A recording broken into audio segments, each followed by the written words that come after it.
नमस्कार, MNS news से मैं महिमा। आइए नजर डालते हैं नागपुर की कुछ खास खबर पर।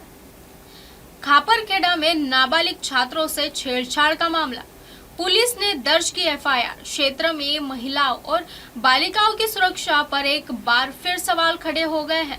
खापरखेड़ा पुलिस थाना अंतर्गत एक नाबालिग छात्रा को लगातार परेशान करने और उसके साथ छेड़छाड़ करने का गंभीर मामला सामने आया है। पुलिस ने पीड़िता की शिकायत पर त्वरित कार्रवाई करते हुए आरोपी के विरुद्ध मामला दर्ज कर लिया है।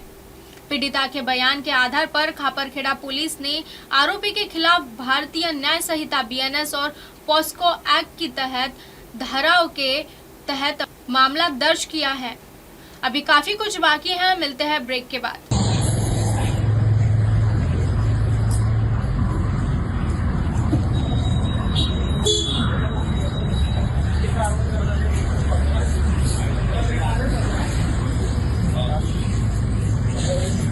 फिर्यादी संध्या उमरे यांनी पोलिसांना त्यांच्या मुलीसह पोलिसांना तक्रार दिली की यातील आरोपी हा बरेच दिवसापासून त्या मुलीला पाठा करत होता, तिची छेड काढत होता आणि तिला मोबाईल नंबर देण्याकरता भाग पाडत होता। ती जेव्हा शाळेत असेल तेव्हा हा प्रकार बरेच दिवसांचा चालू होता। पण काल त्यांना त्या आरोपीने परत मोबाईल नाही मोबाईल नंबर दिला तू तर मी तुझ्या आईला मारून टाकेल अशी धमकी दिली।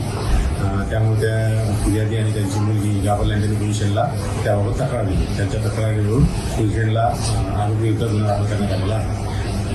आरोपी अविवाहित आहे का विवाहित आहे? आरोपी हा त्यांच्याच वस्तीत राहून विवाहित आहे। आरोपी खापरखेड्यातलाच आहे का? आरोपी हा त्यांच्याच वस्तीत राहणारा राकेश हजारे नावाचा व्यक्ती असून तो त्यांच्याच परिसरात राहते।